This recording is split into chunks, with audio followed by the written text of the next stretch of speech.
to get the security perspective on the situation that's unfolding in Nepal. Deepak Vora, I want to come to you first as a diplomat, as someone who's seen the global dynamics, underway across the globe. When it comes to the situation in Nepal, how do you read it? In just 48 hours, the entire government has gone kaput completely. No political control in that entire nation. It just started with a social media a protest against the social media ban, and now escalated into attacks against the Oli government over charges of corruption. And now we are seeing on the streets brazen attacks against top political leaders in the country. How do you read the situation? Is this some spontaneous student protest, or do you see some deep state hand, some foreign powers at play in the nation of Nepal?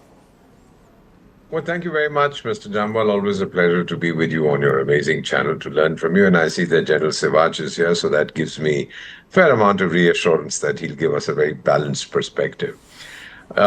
No, it wasn't spontaneous. I don't believe that anymore. You ban social media, even though the half of Nepal's population is less than 25. The median age is 25. Younger people use this to communicate, social media. I think Facebook has the largest user base, and almost 90%, according to the Nepal communications people, 90% of Nepal has the internet. So younger people were using this to communicate. Something has triggered it, and what has triggered it, to my mind, are the grievances of young people, which has been against corruption, against the prevailing unemployment, underemployment situation, rising prices, climate change, and political corruption. There is no question that this Oli fellow was probably the most corrupt leader in Nepal's history, claims to be a communist. People have told me that the two most detested words, this is interesting, in Nepal, are Oli and China, because they saw them as partners in crime in looting Nepal. I mean, China has messed it up. They've lost Nepal completely. While many of us were arguing a month ago, oh, China has taken over Nepal, etc. Nothing of the kind. May I just also say one thing, sir? This morning I got a message from a Nepalese friend, a Nepalese colleague, an ambassador who's overseas at the moment. We had served together somewhere. And it broke my heart, sir. His son was 26 or 27. And he sent me this message saying, Ambassador Deepak, your nephew has been shot. I didn't know what to say, sir. I couldn't even cry. It hurt me. No, I'm a father, sir. Now, this kind of thing, when it happens, one begins to understand the pain of the people, the 20 or 25 who lost their lives, their families, their relatives. And then now the anger has become anything that represents government or represents authority, throw it out. Now, initially it was peaceful, but then violence took over. Professional agitators came in. Who are they? One theory that I think sounds reasonable is that a certain Western nation wanted to throw the Chinese out, just as they've done in Afghanistan, our Western neighbor, also known as Pakistan. Get rid of the Chinese, we will go in. I think that may have been part of the game plan. But the spontaneous upsurge is not spontaneous. It was several months in the making.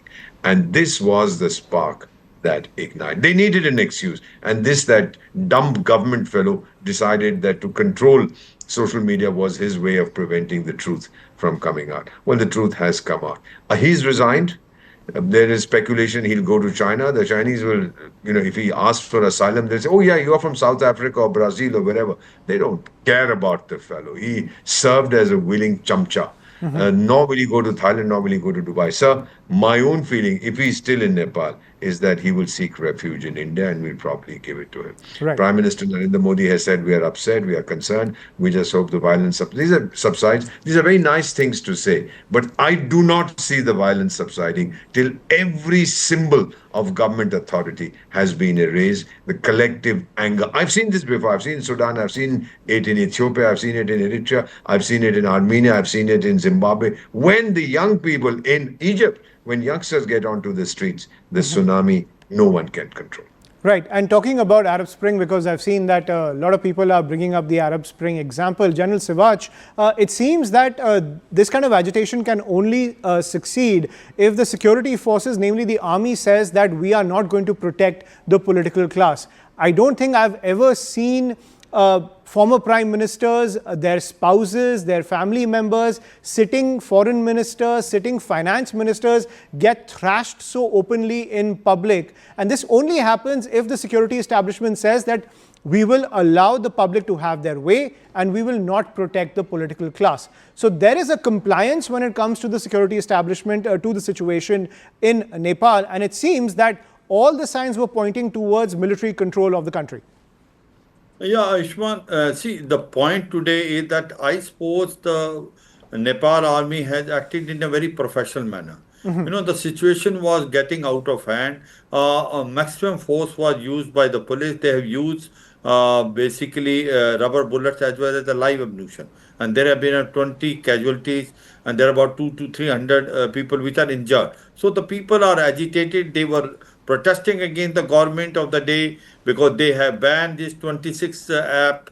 But maximum problem is that this Gen Z, agitation which is there by the youth which are between 15 to 30 years, they are disillusioned by the present democracy system of the Nepal, because there is heavy corruption there is nepotism, there is a favoritism, there is a inflation is in double figure, unemployment is almost about 30%. The people who are working, the 30% of their GDP on the remittance of the people who are outside Nepal. There are 50 to 60 lakh people working in India, about 70 to 80 lakh people working all around world, include Gulf countries. So the point is, people are feeling the present government, the present system which is there between communist parties and the Congress.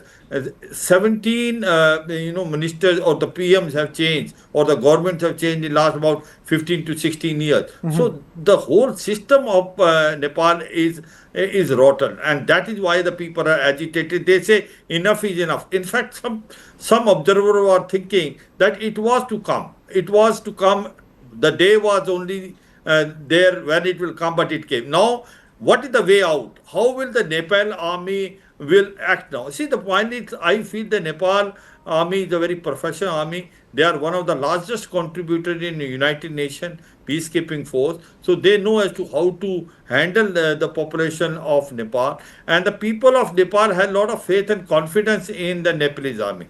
Right. Why they have not acted so far? Because it was a better way. Let the police have the day, because police use extra force.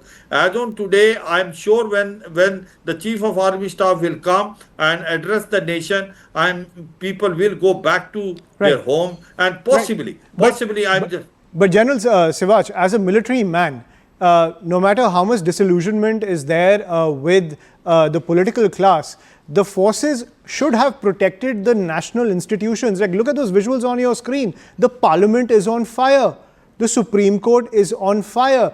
There seems to be some level of connivance when it comes to the military and this ouster of the KP Oli government. And Deepak Vora, I want to get your take on this. It doesn't seem that the Nepalese military did its duty, because these mobs have been allowed to run rampant and not just target the political class. And you can understand the anger against them. As General Sivach was pointing out, there's a lot of discontentment against the political class. But the targeting of the national institutions by mobs carrying rifles on the streets, threatening people and beating people up, this kind of lawlessness doesn't show a responsible military at play in the nation of Nepal. There is the other point of view that the army could only come out if they were summoned by the government. Otherwise, they will not come out onto the streets. And the government had lost all credibility. KP Oli was playing games. He convened an all-party meeting. I'll meet this fellow, I'll meet that fellow, and the media was covering this. That's all useless stuff. The country is on fire. You get the opposition to come and sit with you and have breakfast. Has no meaning whatsoever. So I think the army just waited, hoping that somehow the situation would fizzle out, the anger would fizzle out, having achieved what they wanted to, because the political class is detested. They're all old fellows, sir, 70, 75, 80-year-old chaps trying to understand what the social media is all about. I don't think any one of them even knows how to use a laptop. Right. So the younger people wanted to get rid of these guys. The army just waited till finally KP Oli was resigned, and then I think the president, who's the commander-in-chief of Nepal's 95,000 strong army, called in the military and said, "We've had it, you take over." Now that they have come out on this, it's a coup without a coup. It's a military takeover without a formal announcement of a coup. And the military is not going to go away in a hurry. Now that they've taken over, running the country, they're going to stay around for a Right. while till this anger subside. And I don't see it, sir. I hate to say this. I've been to the country several times, love the people, several friends. I don't see this anger subsiding in the next few days. Right. So, General Vora, do you see a downside of democracy then? Because as you're pointing out, the military, if it takes control, it's unlikely to give up control of it. There is so much, discontentment against the political system, as General Sivaj was pointing out.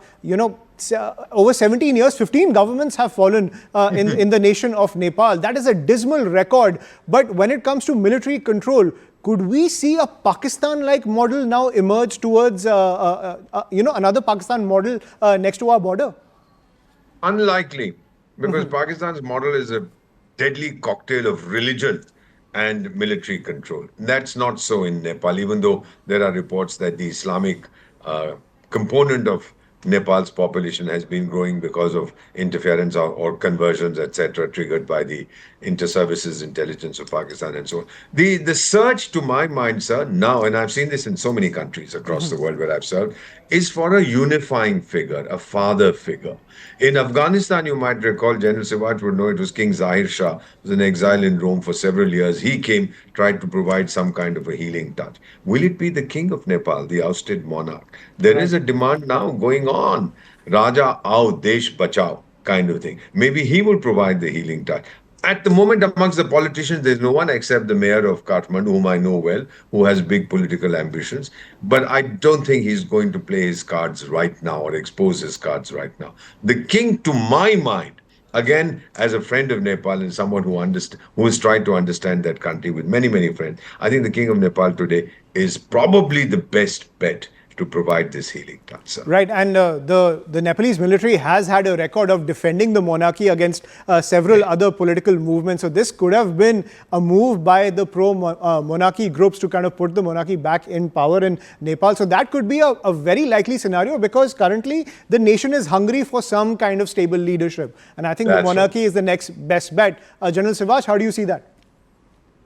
See, the point is that there was agitation also in favor of monarchy just about a month or back, because people want to get monarchy for 2, 3 reasons. Because the experiment of democracy has completely failed in Nepal. Because after the monarchy has fallen down, democracy has come, you find the governance has become very poor. Corruption, inflation, instability, and then nepotism, favoritism. So they still feel that monarchy was still a better choice. So possibly whether they can go back to monarchy, the time will only tell. But to me, it looks like now what is the road ahead? How the things come into control? I feel the army should take over, and chief of army staff should ensure proper law and order. There should be no violence on the street. The curfew should be imposed, and thereafter, what it needs is an interim government to be formed by more of experts rather than politicians, and there the constitutional amendment carried out, and the elections are done in time to come. So the faith and confidence of the people of Nepal has to win. See, I two things more which we want to tell. Nepal economy is shattered completely. Its tourism, which was one of the main source of income, again is not doing very well. And the debt trap of the China is the biggest problem in Nepal. The China is about $32 billion is owned by Nepal as far as China is concerned. And another thing is the footprints of ISI. Please understand that that's a very, very important thing for India. You will find it, footprint of ISI growing very loud in Nepal in last about 10 to 15 years. Right. And third thing is the border has to be guarded well, because SSB is the one which guard India and Nepal border. Absolutely. There is likely to be some sort of refugee coming in India. We have to be very alert in that. You can find certain extremists also crossing over to India. And that is a cause for concern given the porous nature of the border, especially with the elections also coming up in Bihar. This could become a sensitive issue. But very quickly, I want to get your final takes on this entire situation. Now that the army is in control, Deepak Vora, do you see a peaceful transition from military control back to democracy or to monarchy, if you will? No. The democratic tradition is going to be in hibernation for some time. It's going to be put on the back burner. The Nepalese do love debating. They love democracy. They like to express themselves, the younger people particularly. But the anger, sir, thousands of them are leaving the country every month. They run off to the Gulf. They are taxi drivers. They are cooks. They are chauffeurs. Whatever they do over there, they just don't see any future in their country. And that future can only come with a person of a certain stature who comes down and says, all right, guys, I'm now taking over and I'll make sure that justice is done, that your demands are Right. met. And increasingly, the more I talk to my friends in Nepal, some people who had violently protested the continuation of the monarchy, after all those murders that took place, etc. And then you had that terrible Maoist insurgency for 10 years, mid-90s to the mid-2000s. They were that cooked the goose of the monarch and he was thrown out. Very people who had participated in the anti-monarchy movement are saying, look, that fellow should come now. Right. We'll support him and let him kind of try and restore a semblance of order. Because if the mob takes on the military, sir, I don't even want to Go there. Of anticipate. course, yeah, that'll be really scary. And General Sivash, last 30 seconds. Your take. Will there be a peaceful transition back to monarchy or democracy? See, it is very difficult to say. But one thing is very clear. The present situation can only be controlled by the army in Nepal, and the chief of army should step in, bring law and order, and thereafter wait for some time. And I feel an interim government must be placed of the experts rather than any politician. See, the people of Nepal has a very poor opinion about the politicians which are either in opposition or ruling government, because they failed to perform in last about 15 to 20 years. Right. Thank you, Deepak Vora and General Sivash, for sharing your perspective. We'll have to wait and see how this plays out.